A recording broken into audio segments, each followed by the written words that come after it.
Hoje é quinta-feira, 1º de março de 2018. Estamos com um Política em Debate extraordinário, hoje com a presença do Paulo Scarfe, presidente da Federação das Indústrias do Estado de São Paulo e pré-candidato a governador pelo MDB. Ele está em Rio Preto para inaugurar uma nova unidade do SESI, que pertence aí à Fiesp, né? Boa tarde, tudo bem? Vou começar a pergunta com a entrevista com uma provocação. O senhor teve uma outra visita em Rio Preto em dezembro. O senhor reclamava aí da falta de empenho do ex-prefeito Valdomiro Lopes em realizar as obras de infraestrutura ao redor da escola. E que ele foi moroso e que se ele não tivesse sido tão moroso, a escola poderia já estar funcionando há pelo menos 2 anos. É verdade isso? É verdade, sim. Mas são águas passadas. Na vida da gente, a gente tem que olhar sempre para frente. Primeiro, quero agradecer a vocês o convite, a oportunidade de nós estarmos aqui. Um prazer estar em Rio Preto mais uma vez. Ano passado aqui estive em agosto, inaugurando o SESI novo do Linhão, uma escola de primeiro mundo, comparável às melhores do mundo. E amanhã, cedo, às 9 horas, vamos estar inaugurando a nova escola da Represa. Enfim, Rio Preto vai ter 2 escolas que vão abrigar 2.500 alunos com educação de excelência, educação de qualidade, boa alimentação, esporte, lazer, cultura, enfim, formando o bom cidadão. Além do nosso Senai aqui de Rio Preto também, que é uma escola de primeiríssimo mundo. Tive hoje em Catanduva, Paraíso, assinamos convênios para o sistema SESI de ensino, ou seja, a gente põe o sistema de ensino do SESI nas redes municipais, para 10.000 crianças em Paraíso e Catanduva. E daqui a pouco vou estar assinando um programa que nós temos chamado PAF, Programa Atleta do Futuro, para 2.500 crianças para vários municípios aqui da região de Rio Preto. Enfim, eu fico feliz de estar mais uma vez aqui e sempre com agenda boa. Em dezembro inauguramos o Sebrae, um Sebrae aqui tem 10 agências do Sebrae aqui na região de Rio Preto. Enfim, um prazer estar aqui com você. Em relação à questão passada aí, a escola poderia, sem dúvida, estar há mais tempo, porque nós tivemos algumas experiências com a escola do SESI, que a prefeitura assumia alguns compromissos de infraestrutura da rua, de redes de água e tal, e a gente se antecipava a fazer a escola e a prefeitura não cumpria e nos dava problemas sérios. Então começamos a esperar que a prefeitura cumpra isso primeiro. E aqui tivemos um caso como esse, mas esses são águas passadas, nós temos que olhar para frente, graças a Deus, temos 2 maravilhosas escolas já funcionando, maravilhosas, e milhares, milhões de crianças vão ter oportunidades na vida com educação de qualidade, graças às nossas escolas aqui de Rio Preto. Falando em boas notícias, hoje o IBGE divulgou que o PIB cresceu 1% aí em 2017, confirmando aí para alguns analistas o fim da recessão, uma recessão que vinha aí desde 2014. É isso mesmo? É verdade, viu, Rogério? Em 2015 e 2016 nós tivemos crescimentos negativos de quase 4%. Foi um desastre. 2015, 2016 se acumulou 14 milhões de empregados, as empresas estavam fragilizadas, as prefeituras quebradas, enfim, deu um estrago total. Já a partir de 2017, o ano passado, parou de cair e houve uma pequena recuperação, 1% de crescimento. É um crescimento muito modesto, mas comparado a menos 4%, a diferença é 5%. Né? Então, graças a Deus, houve uma brecada na má notícia o ano passado e esse ano, 2018, a expectativa é um crescimento de 3%. O emprego está se recuperando numa velocidade muito menor do que nós gostaríamos. O desemprego que estava em 14 milhões de pessoas está em 12 milhões, entre 12 milhões e 12 milhões e meio, mas é muito significativo ainda. Mas pelo menos nós estamos numa rota positiva, entrando num círculo virtuoso de mais empregos, mais consumo, mais investimentos, enfim, crescimento, a inflação está sob controle, os juros estão caindo, a Bolsa de Valores recuperando, o valor das ações teve uma grande recuperação, empresas estatais como a Petrobras se reestruturando, e tivemos a reforma trabalhista, que foi importante, teto de gastos, a regulamentação da terceirização do serviço terceirizado, que também é muito importante, tem 12 milhões de brasileiros com carteira assinada, terceirizados. Enfim, então eu diria o seguinte, a situação hoje, eu falo com certeza para vocês, é muito melhor do que estava há 6 meses atrás. E a situação daqui a 6 meses estará melhor do que hoje, em relação a emprego, em relação a desenvolvimento, em relação a investimentos e tudo. O senhor falou que os juros estão caindo, de fato, a taxa Selic aí deu uma bela de uma reduzida, né? Mas na boca do caixa, ainda não, né? Para quem vai tomar o empréstimo, o juro ainda está altíssimo, né? Você tem razão. Nós lançamos em 2015 uma campanha do Pato contra o aumento de impostos. Colhemos 1.200.000 assinaturas e esse Pato ficou famoso, que está no museu em Londres, como em destaque de grandes eventos que tiveram no mundo. Né? E o Pato assusta os governos. Cada vez que há ameaça de aumento de imposto, o Pato vai para a rua. E dentro de alguns dias nós vamos ter uma surpresa e nós vamos estar lançando um outro símbolo e desta vez é contra o aumento de juros. E esse juros que você está falando é o juro do balcão, é o spread bancário, a diferença entre a taxa básica e aquilo que os bancos cobram, que é o que acaba custando para as pessoas físicas, para as pessoas jurídicas. Então você tem razão que a taxa básica recuou, mas os spreads bancários não recuaram. Há muita pouca concorrência no Brasil dos bancos. Você imagina, você pega nos Estados Unidos, tem 5 mil bancos. E aqui, você conta nos dedos o número de bancos. Essa falta de concorrência faz com que os juros sejam elevados. Principalmente isso faz com que os juros fiquem elevados no Brasil. E nós vamos entrar agora com outro símbolo, que não é o Pato. O Pato fica para o imposto e nós vamos ter um outro símbolo. Nos próximos dias é uma surpresa, vamos lançar uma forte campanha contra exatamente os spreads bancários. Falando no Pato, não dá para esquecer, não dá para não mencionar o desfile da escola de samba lá do Rio de Janeiro, a Tuiuti, né, que acabou fazendo uma crítica aí ao Pato, né, dizendo que os manifestantes que saíram aí pelo impeachment da ex-presidente Dilma, na verdade, acabaram sendo manipulados e o Pato era parte integrante dessa fantasia. Como é que o senhor vê essa crítica aí? Na verdade, você sabe que o Pato nasceu e ele viveu aí e está a posto sempre, está de prontidão contra o aumento de impostos. De repente, pega um domingo, ele na Paulista, fazendo campanha contra impostos e começa a iniciar aquele movimento a favor do impeachment, porque nós enxergávamos que tinha que ter uma mudança na política do país, senão a economia não ia se consertar. Tanto é que, como houve a mudança de 1 ano e meio para cá, as coisas estão mudando fortemente. Quanto à questão de celebridades, o Pato virou uma celebridade internacional. E as celebridades estão expostas a isso mesmo. Tem uns que agradam, outros elogiam, outros criticam, outros usam como símbolo de um jeito ou de outro. Faz parte. Toda celebridade, o Pato é uma celebridade que representa a sociedade, a indignação da sociedade. Tem pega aquele pessoal com uma visão mais de esquerda, o Pato ele tem uma visão mais de direita, ele é contra impostos, ele não entende que o certo é cobrar impostos altos. A esquerda entende que é bom governo pesado, governo grande, muito imposto. O Pato é uma visão de direita, é contra aumento de impostos, é contra governos pesados, é contra gastos, desperdícios, enfim, é a favor da iniciativa privada. Então, não tem dúvida que aí ele tem aqueles que gostam dele, aqueles que o criticam. Aliás, aquele que quer agradar a todos não agrada a ninguém. O Pato não faz questão de agradar a todos. Falando em impostos, um insuspeito Armínio Fraga, ex-presidente do Banco Central, em entrevista recente ao jornal Valor Econômico, declarou que rico não paga imposto no país. O senhor concorda com ele? Olha, eu penso, eu sinceramente não vi essa declaração que ele dele. fala que o imposto é muito em cima de serviços, que acaba sendo pago pela parte final ali, pelo consumidor, e pouco sobre renda. Pelo menos foi isso que eu entendi. Na verdade, eu diria que todos pagam muitos impostos no Brasil, porque o Brasil tem uma carga tributária de 34%, 35% do PIB.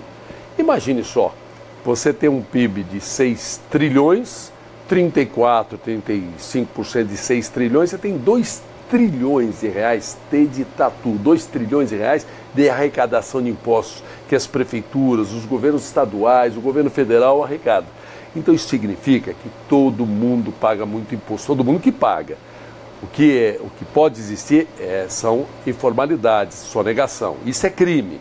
Agora, para quem paga imposto, pessoas físicas, pessoas jurídicas, empresa pequena, empresa média, empresa grande, empresa do setor agrícola, industrial, comercial, todos pagam imposto, na verdade, e o volume de impostos é muito alto. Agora, nós não podemos deixar de reconhecer que todo imposto acaba indo para o produto. Então, você pega alguns produtos que, se você tirar os impostos embutidos, significa metade do valor do produto.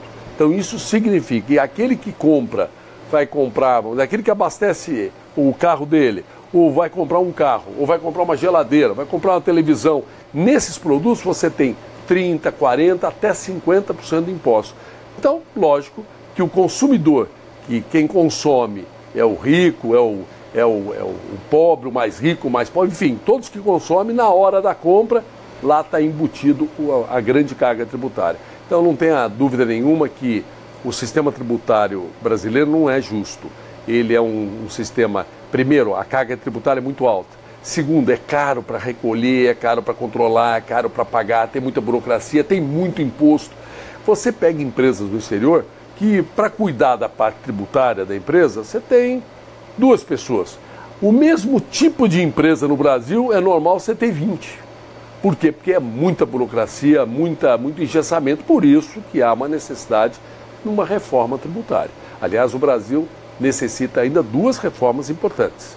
Tiveram algumas reformas importantes, mas ainda precisa de 2, eu diria, prioritárias. Uma é a tributária, para simplificar esse sistema todo, e a outra é a da Previdência, e lamentavelmente, pelo menos para este momento, pelas razões que todos conhecem, por essa intervenção no Rio de Janeiro, que houve necessidade e tal, essas reformas ficaram suspensas, mas o Brasil precisa delas. O senhor aprova essa intervenção no Rio? O que o senhor está achando?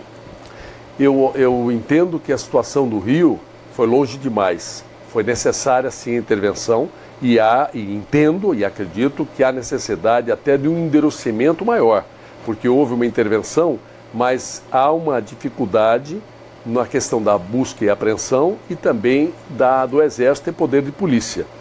Eu entendo e defendo que o Exército possa ter poder de polícia e que também se possa ter o direito de busca e apreensão. Quero dizer que a situação da segurança pública é delicadíssima, no Rio e no Brasil. A situação, as quadrilhas, o crime organizado passou de todos os limites. Então a reação contra alguma coisa grave como essa não pode ser de com licença, dá licença, a cada ação que vai ter que ter, pedir autorização. Aí o resultado não vai atingir os objetivos de interesse da nação brasileira. Então eu entendo que a medida que foi tomada foi boa, mas precisa ser complementada. Eu destacaria os 2 pontos, a questão da busca e apreensão, quer dizer, no momento que houver necessidade de entrar em algum ambiente para pegar armas, pegar drogas, enfim. E a questão do Exército que lá está, das forças militares que estão lá, terem poder de polícia, ou seja, poderem agir e não depender de chamar a polícia para uma ação. Que a gente tem visto até algumas cenas, alguns vídeos que correm pela internet, algumas cenas até de um pouco de desrespeito à presença da autoridade militar lá. Então tem que rapidamente complementar a medida que foi boa e ela deve, para ter eficácia, ser complementada. A intervenção, no entanto, tem prazo para acabar, né? Dezembro e tal. E o que o senhor pensa em medidas para que haja uma solução definitiva ou eficaz, pelo menos, para esse problema de segurança no Rio de Janeiro? Olha, eu acho que a segurança no Rio de Janeiro, a segurança em São Paulo, que diga-se passagem também, em São Paulo não está na situação de exposição como está a do Rio, mas falamos que nós estamos com uma segurança das pessoas tranquila em São Paulo, também não é verdadeiro. Claro. Né? Então isso cabe, eu diria, um conjunto de medidas. Por exemplo, é necessário que você endureça, através de corregedoria, o combate à corrupção nas polícias. É necessário que você endureça a legislação. Eu sou contra, por exemplo, um criminoso, um preso, condenado a 6 anos, cumprir 1 ano e poder sair. Tem que cumprir. Essas visitas também é outro problema que tem que acabar. Esta questão das penitenciárias, elas têm que ter, vamos dizer, uma gestão, um rigor absoluto que evite o que a gente assiste muitas vezes de dentro da penitenciária, chefes de quadrilhas comandando crimes de dentro das penitenciárias. Então há um conjunto de medidas que são necessárias, que passa por ações em relação a combate à corrupção, ações em relação a mudanças da legislação e a questão, vamos dizer, de uma reestruturação do sistema penitenciário e ampliação. Nós temos em São Paulo uns 230 mil presos. No momento que você aperta, você vai falar assim, bom, então vamos combater a corrupção, vamos exigir que quem for condenado a 6 anos cumpra a sua pena, que é o correto, e não sai antes da hora, e fica entra e sai. Isso vai significar talvez um maior número de presos. Então há necessidade de ter também como, vamos dizer, ter infraestrutura necessária para receber esses presos. Então é um conjunto de medidas que precisam ser tomadas e eu diria que é uma das prioridades do Brasil. A segurança das pessoas é muito importante. Você não ter segurança, esse negócio de índices, índice de homicídio caiu, subiu. O que importa é a segurança das pessoas, a sensação de segurança. Enquanto não houver sensação de segurança, enquanto você tiver comunidades, você tem locais em São Paulo que são controlados pelo crime organizado. Locais que, se nós sairmos agora e quisermos ir lá e ter acesso a esses locais, estamos proibidos, porque é local que não pode entrar. A Constituição brasileira e as leis brasileiras são para todos, para todos. Nós não temos 2 Brasis. A lei aqui é uma só. Agora, por exemplo, São Paulo também está pegando a moda o tal do pancadão. O que é pancadão? Chega numa determinada comunidade, uma porção de carros de som, e junta lá 10 mil pessoas, 5 mil pessoas, tráfico, drogas, bebidas, tudo de forma descontrolada, um barulho tremendo, que o bairro, um raio de não sei quantos quilômetros, ninguém dorme. E cadê a autoridade? Cadê a ausência da autoridade? Tem que se tomar providência. Ou seja, o Estado ficou muito fora de certas áreas, das cidades, das periferias, das capitais, do interior, e é necessário que a autoridade seja exercida. Ninguém tem direito de tirar o direito dos outros. Ninguém tem direito de não respeitar leis, entende? Então, a situação do Rio é grave, está exposta, mas não é só no Rio que tem problemas e não é só em outros estados, não. Em São Paulo também nós temos problemas graves de segurança que precisam ser combatidos com muito rigor. Saindo um pouco da questão de segurança e partindo para a política, mas fazendo uma simbiose entre ambas, né? O senhor acredita que um bom resultado dessa intervenção no Rio de Janeiro cacifa a candidatura de uma eventual candidatura do presidente Temer à reeleição? Você sabe que as pessoas, a sociedade, eles querem ver na gestão pública, nos homens públicos, resultado. Eles querem ver resultado na saúde, na educação, na segurança, na infraestrutura. Então, eu não tenho dúvida que qualquer governante que tome atitudes corretas, que sejam reconhecidas pela sociedade, que aquela atitude foi correta, que deu resultado às pessoas, que haja um reconhecimento. E num ano eleitoral, nós estamos no ano eleitoral, 2018, nós temos eleições gerais no Brasil para deputados estaduais, federais, senadores, governadores, presidente da República, enfim. Sem dúvida nenhuma, alguém que está no governo e que tome atitudes corretas, reconhecidas pela sociedade, pode sim refletir positivamente para esse governante com resultados políticos, dividendos políticos. Ele, no entanto, tem dito que não vai ser candidato. O senhor acredita nisso? Ou o senhor acredita que ele pode sim lá na frente assumir uma candidatura? Olha, eu quero lhe dizer que o MDB, que é o maior partido do país, tem como, nesse momento, como ver o presidente Michel Temer como candidato à reeleição, sim. Certo. E o Henrique Meirelles? É um nome também que, dentro do MDB, há quem defenda que ele deixe o PSD e venha para o MDB, como o próprio Romero Jucá. Como o senhor vê a chegada aí do Henrique Meirelles, se ela ocorrer de fato? O Henrique Meirelles é um homem que merece todo o respeito, atual ministro da Fazenda, um homem competente, na vida mostrou resultados e também uma figura respeitada. Essa é a questão. Um grande partido como o MDB, ele tem quadros. Quer dizer, o atual presidente da República, com toda a legitimidade, ele pode sim se apresentar como um candidato à reeleição. O ministro da Fazenda, Henrique Meirelles, pelo seu currículo, ele poderá se apresentar como um pré-candidato também. Aliás, já se apresentou. Vamos ser assim, eu não gosto de hipocrisias, eu gosto de transparência. Claro. Quer dizer, nitidamente, há hoje, nesse cenário, sinais claros de pré-candidatos. Eu diria que o Henrique Meirelles se apresenta como um pré-candidato, como outros nomes que estão aí também se apresentando como pré-candidato. Entre Henrique Meirelles e Temer, quem o senhor acha que é mais competitivo? O MDB, sem dúvida nenhuma, a prioridade é do presidente Michel Temer. Perfeito. Dentro do partido, dentro do MDB, a prioridade é para o presidente Michel Temer. Caso o presidente Michel Temer não aceite, haveria espaço para outros, e, dentre eles, o nome do Henrique Meirelles é muito respeitado. Mas o senhor não descarta a candidatura do Temer, embora ele diga que não vai ser. Eu diria que dentro do MDB, hoje, o presidente Michel Temer é pré-candidato à sua reeleição, ou não seria pré-candidato, seria candidato à sua reeleição. Não é? O senhor é pré-candidato a governador em São Paulo, mais uma vez, né? Já foi candidato em 2014 e agora novamente. Eu percebo que há uma movimentação muito grande aí, tanto do PSDB quanto do vice-governador Márcio França, que já fechou alguns apoios aí, o PR, o SD, o PSC, o PSDB, embora ainda não tenha definido quem vai ser o candidato, embora desponte aí como favorito o prefeito de São Paulo, João Dória, né? Já tem aí pelo menos um aceno do PSD, do Gilberto Kassab. E o MDB, como é que está costurando apoios e alianças para essa disputa?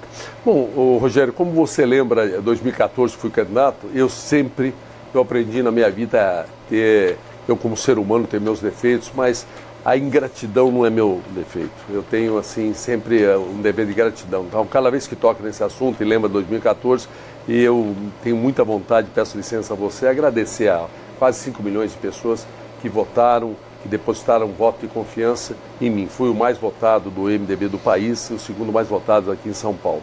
Tenho só que agradecer isso e o destino me fez continuar presidindo. Eu não fui eleito em 2014, fui bem votado, o resultado foi muito bom e eu voltei aos meus trabalhos aí no SESI, no Senai, no Sebrae, na Fiesp, no Ciesp, pude fazer muita coisa para o meu estado, para o meu país. Só tenho que agradecer a Deus e agradecer a todos que confiaram esse voto. E queria renovar esse agradecimento, porque vejo sondagens de opinião, pesquisas, em que meu nome em muitas regiões de São Paulo tem liderança absoluta, como um nome para as eleições desse ano para o governo de São Paulo. Então, eu só tenho que agradecer. Mas o senhor depende de alianças. A última vez que eu participei de uma eleição foi em 2014. Não estou em nenhum cargo público, não sou atual governador, nem prefeito, nem nada. E o eleitor de São Paulo lembrando. Quanto à questão de alianças, não é verdade que haja nenhuma aliança nesse momento. O processo é muito cedo. O que você faz referência ao vice-governador são alianças, porque ele está montando um governo. Ele vai assumir um governo e se for estes partidos que compõem o governo forem aliados já para as eleições de outubro, então significa dizer que todos os partidos que participam do governo federal já são aliados fechados com o presidente Michel Temer, caso ele seja candidato. Não é uma verdade isso. Então, na realidade, são coisas diferentes. O vice-governador está montando o governo porque o governador vai renunciar, tudo indica que irá renunciar para se candidatar, e o vice-governador vai assumir. E ele tem 9 meses de governo, ele precisa montar o governo dele. Então está havendo diálogo com os partidos na composição do governo. E, por outro lado, você tem o PSDB, que também, como você bem falou, ainda não está nem definido o candidato, e que, vamos dizer, tem aceno de um partido. Mas, na realidade, isto é muito cedo. O cenário nacional está aberto, o cenário estadual ainda está aberto, há tempo para essas coligações, e coligações concretas, verdadeiras, eu diria, que elas devem se materializar ao longo dos meses de abril, maio, ainda está um pouco cedo. Todos esses partidos que se colocam, eles têm conversado conosco também. Há o interesse de estarmos juntos, enfim, está todo mundo sondando. Mas eu quero lembrar que hoje eu tenho pelo menos um estilo diferente. Eu não faço trocas de nada. O MDB é um grande partido, tem o maior tempo de televisão, então, e nós não oferecemos nada em troca de nada, entende? O compromisso, se materializar a nossa candidatura ao governo, eu teria um compromisso com o Estado de São Paulo, teria um compromisso com o Brasil, teria um compromisso com o povo de São Paulo. E nesse sentido, aqueles partidos que quiserem me acompanhar com o compromisso de construírem um trabalho bem feito para o Estado de São Paulo, melhorar a educação, levarmos essa experiência do SESI, do Senai para a escola pública, enfrentar com firmeza a questão da segurança pública para que as pessoas se sintam seguras, ter gestão com eficiência, ter uma gestão de saúde boa, ter infraestrutura no Estado, enfim, quem tiver interessado nisso, eu faço questão que esteja ao meu lado. Quem não tiver interessado nisso, tiver interessado em cargos e com até outras intenções e tal, ou para cabines de emprego, eu não faço questão nenhuma. Nós estamos vivendo a 4ª revolução industrial, nós estamos na era da inovação, da inteligência artificial, nós temos, as empresas precisam se adaptar, profissões vão acabar, setores vão fechar, mas vão nascer novas profissões. Então é um momento de fortes mudanças e o Estado precisa se modernizar também. Não existe mais Estado, não existe mais espaço para um Estado pesado, um Estado de favores, um Estado de incompetência. Então o que eu pretendo, eu não tenho compromisso com erro. Eu pretendo, se Deus tiver, vamos dizer, no meu destino, ser um dia governador de São Paulo, ocupar um cargo alto no poder público, será para fazer o bem para as pessoas e não para agradar ninguém. A disposição do senhor para ser candidato a governador, ela é definitiva, não há conversa, ou o senhor admite a possibilidade de lá na frente abrir mão numa aliança para ser candidato a vice-governador ou então a senador? Por exemplo, existe uma conversa aí no meio político, aqui na região, que fala diretamente do senhor, citando um político local, que hoje é ministro das Relações Exteriores, o Aloysio Nunes, fala-se aí que ele pode não ser candidato ao Senado e que essa vaga poderia ser oferecida pelo PSDB ao senhor. Bom, primeiro, eu não estou esperando ofertas do PSDB. O MDB tem um projeto de governo de São Paulo e um projeto de governo federal. E é o maior partido, é um partido que tem tamanho 2 vezes o PSDB. Então, na realidade, não estamos aí esperando propostas de outros partidos. Como eu falei, nós temos um projeto de Estado, um projeto para São Paulo, um projeto para a educação, um projeto de transformação. Então, não há esse espaço. O que nós estamos falando, eu quero lembrar que em 2014, eu fui candidato a governador, como adversário, tinha um governador que estava no páreo. O governador que estava no cargo. No cargo, exato. E ia para a sua reeleição. E imagine nesse momento em que o PSDB nem candidato tem. Para ter um candidato, tem a possibilidade do prefeito da capital renunciar depois de um ano, de certa forma, traindo a confiança dos paulistanos que o elegeram para ser prefeito. Então, com esse cenário, por que razão nós estaríamos aí dispostos a ficar discutindo cargos? Eu falei, eu não discuto cargos, discuto um projeto. Agora, se o PSDB tiver interesse de acompanhar o MDB, será bem-vindo, nós temos uma chapa majoritária. Não há nenhuma dificuldade de um representante do PSDB ocupar um dos cargos da chapa majoritária, caso queira nos acompanhar. Em resumo, não abre mão. O MDB, a candidatura do MDB é ao governo de São Paulo. Tem candidato. Nós estamos aqui com a Tem pré-candidato, porque o candidato é ilegal falar agora. Exatamente. Nós estamos aqui com o Rodrigo Lima, repórter de política. Ele está acompanhando aí a manifestação, o movimento de internautas que acompanham a entrevista. Rodrigo, boa tarde. Boa tarde, Rogério. Boa tarde, Dr. Paulo. Boa tarde, Rodrigo. Emerson Gomes de Oliveira, ele faz, não é uma pergunta, ele faz um comentário que, na opinião dele, uma única dificuldade para sua eleição para governador seria passar a ser mais conhecido dentro da população. Como é que o senhor pretende se tornar mais conhecido, mais popular? Emerson, né? Emerson. O Emerson, você sabe, é verdade, na política funciona, em primeiro lugar, a pessoa precisa ser conhecida. Ninguém vota num desconhecido. Depois, a pessoa precisa ter a simpatia daquele que passou a conhecê-lo. Ter a confiança e depois vem o voto. Eu, como fui candidato em 2014 e considerando o meu trabalho, meu dia a dia, que tem uma certa exposição na mídia, hoje, por exemplo, estamos aqui, enfim, eu hoje tenho um grau de conhecimento até razoável. Não sou conhecido por todos, mas sou conhecido por mais que 50% das pessoas. Isto é muito bom já. E a campanha, normalmente, quando você inicia uma campanha, é rádio, televisão, redes sociais, aí aumenta muito o grau, as pessoas começam a prestar atenção. Então eu diria que isto a campanha cuida. Eu não iniciei agora, já fui candidato em 2014 e tive quase 5 milhões de votos. Então certamente eu não estou, vamos dizer, no início do início. Quando a pessoa realmente é totalmente desconhecida, tem que construir uma estrada. Eu diria que eu percorri alguns quilômetros dessa estrada, mas é sempre importante aumentar o grau de conhecimento. E além do conhecimento, é como você falou, precisa conhecer, as pessoas precisam, o candidato precisa ser conhecido e aceito pelas pessoas, porque você também, alguém que passa a ser conhecido e o pessoal não vai com a cara da pessoa, não inspire confiança, não chega no voto, não. A tal rejeição, né? É a tal da rejeição. Mais perguntas, Rodrigo, comentários? O pessoal está comentando aqui, defendendo a candidatura do senhor. E no caso aqui, também há críticas alegando que o senhor não estaria preparado para o cargo que pleiteia, né? E o Matheus Silva reclama da inflação, ele não entende... Da inflação? Por que a inflação cresce e ele não consegue comprar nenhuma bala? Olha, Matheus, eu não estou no governo, não estou no Ministério da Fazenda e não cabe a mim, vamos dizer, tomar as providências contra a inflação. Mas quero dizer a você que houve uma queda da inflação. Na realidade, havia uma meta, a inflação, a meta estipulada era de 2,5% a 6,5%. O centro da meta era 4,5%. No tempo do governo Dilma, a inflação subiu.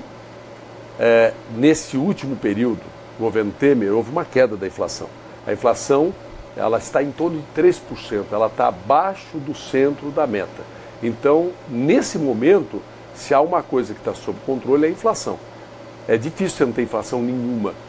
E a inflação, ela é uma média dos preços. Você pode ter uma inflação maior em algum segmento, ou por escassez, ou por uma questão sazonal, de safra, enfim.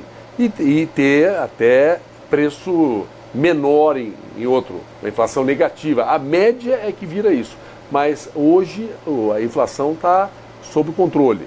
Eu diria que a inflação de 3%... Talvez ele se aflija mais com a questão do poder de compra, né? Talvez seja mais isso, com a falta de emprego, com a recessão, com vamos dizer, a oportunidade, quem tem o seu negócio não indo bem, enfim, aí o poder de compra cai. O cara que está desempregado, ou aquele que não teve um aumento, ou aquele que tem uma microempresa que não está dando lucro, não está dando resultado. Então aí fica mais difícil, como diz o Rogério, poder de compra. Mas a inflação nesse momento não é o nosso principal problema. Quanto a um comentário de alguém em relação a estar ou não preparado, é lógico, o que importa é a opinião de cada um, isso é democracia. Mas quero dizer que, com muita honra, eu presido entidades que são as maiores do mundo. Quando a gente fala do SESI, do SENAI, do SEBRAE, da Fiesp, do CIESP, nós estamos falando de entidades que representam milhões de empregos, milhões de empresas, entidades que representam, nós temos 1 milhão de matrículas do SENAI, ou seja, você mexe, e o orçamento das nossas entidades é maior do que muitos estados da região norte, nordeste, centro-oeste do país. Então quero dizer que eu me sinto muito preparado, mas respeito a opinião de cada um. Talvez você que tenha feito esse comentário falte me conhecer melhor, como nós comentamos há pouco. Nem todos me conhecem, mas graças a Deus eu tenho um prazer muito grande das pessoas me falarem: Scaff, as pessoas que te conhecem gostam de você. Então o que eu quero é que você me conheça melhor e vai me dar muito prazer em lhe conhecer também. Mais perguntas? Por isso, não é até uma pergunta minha agora para o senhor. É por isso que é importante, até no período eleitoral, o apoio de prefeitos do MDB, em especial como o Rio Preto tem o prefeito Edinho Araújo. Ele que é prefeito aqui pela terceira vez, é importante esse apoio até para aproximar o senhor do eleitorado aqui na região de Rio Preto, já que ele é uma liderança regional. Não tenha dúvida, todo o apoio é muito importante. O prefeito é uma liderança, não é? O prefeito é uma liderança, um deputado é uma liderança, o líder de bairro, as pessoas, os vereadores, enfim, todas as lideranças, empresários, jornalistas, todos são formadores de opinião. Então, essas pessoas, quando lhe conhecem, elas podem dar uma referência a seu respeito. Aliás, eu queria fazer um comentário. Uma coisa, eu não sou um político de vida inteira. Eu me filiei a um partido político há pouco tempo.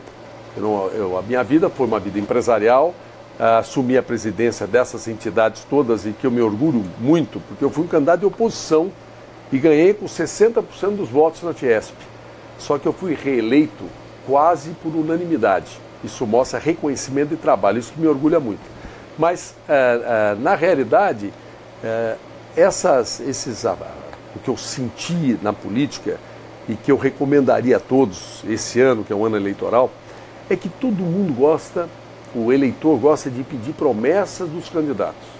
E muitas vezes não observam o que as pessoas fizeram nas suas vidas até aquele presente momento.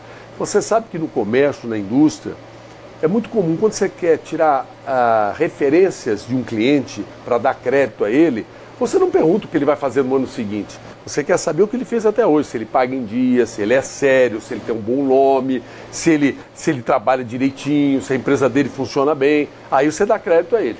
Na política, nós temos que olhar dessa forma. Alguém que durante toda a vida foi honesto, competente, trabalhador, alguém que foi corajoso, alguém que realizou, que fez, pode estar certo. Terá todas essas qualidades no futuro também. Porque quem ficou até 50 anos de idade fazendo coisa boa vai continuar fazendo. E do mesmo jeito, quem a vida toda acabou fazendo coisa errada, difícil depois corrigir, depois de uma certa idade. Então o que eu quero dizer é que na análise, quando vai se decidir o voto por alguém, é muito importante conhecer a vida dessa pessoa. O que essa pessoa fez até hoje? Como ela age? Como é a idoneidade dela? E no momento que você vê que é uma pessoa que merece confiança, merece crédito, pode dar que você não vai se arrepender. E quando você vê que, puxa, é uma pessoa perigosa, não merece crédito, você dá, você vai se arrepender, sim. Então fica essa recomendação. Na hora da eleição, perguntem menos das promessas futuras e vejam o que as pessoas fizeram até hoje, que é a melhor forma de analisar o que vão fazer no futuro. A questão da corrupção, que vai um pouco do que o senhor está falando, né? Como atacar esse problema que parece profundamente entranhado na sociedade brasileira, principalmente nos partidos, incluindo aí o próprio MDB, né? Antes de vir para cá, eu fiz uma pequena pesquisa e vi que agora mesmo a Procuradora-Geral da República, Raquel Dodge, quer incluir o presidente Michel Temer no inquérito no STF para investigar repasses indevidos da Odebrecht ao MDB durante a eleição de 2014. Seriam 10 milhões que a empresa teria repassado ilicitamente ao partido, dos quais 6 milhões teriam sido para a campanha do senhor em 2014. Mas dizem que esse acerto teria ocorrido no Palácio do Jaburu e que o senhor teria marcado o encontro com a Odebrecht e o presidente e outros ministros, como Eliseu Padilha e Moreira Franco. Bom, em primeiro lugar, esse tal desse jantar do Jaburu, eu soube pela imprensa recentemente. Eu nunca fui nada de organizar coisa nenhuma, isso foi citação de um bandido. Porque o que nós temos que fazer também é respeitar as pessoas de bem. Não é porque um bandido que está condenado sob pressão, ele cita alguma coisa que aquilo signifique que tenha qualquer credibilidade. Quanto a esse jantar, eu nunca soube do jantar, não fui convidado para o jantar, não estive no jantar e não tenho nem ideia do que foi tratado no jantar. Eu tive ciência do jantar junto com todos vocês quando saiu na mídia que houve um tal do jantar do Jaburu. Em relação a doações da minha campanha, todas elas estão declaradas, aprovadas, sem reparo. Eu nunca pedi e nunca autorizei ninguém a pedir qualquer recurso que não fosse declarado para minhas campanhas. É isso aí que esse assunto, para mim, é muito claro. Quanto à questão da corrupção, a corrupção deve ser condenada, deve ser tratada com muito rigor. Muito rigor. O corrupto é um criminoso. O corrupto e o corruptor. O corrupto tem que ser um agente público que leva vantagens para fazer coisa errada no seu cargo, usando o seu cargo. E o corruptor é aquele que paga para tirar alguma vantagem. Tanto um quanto o outro são criminosos e devem ser tratados como criminosos. Agora, independente da força, isso cabe ao Poder Judiciário, cabe ao Ministério Público, cabe à polícia cumprir o seu papel. Aliás, não deve se cumprir só agora, não, porque agora está se fazendo isso da vida toda, deveria se fazer isso e deve se continuar fazendo.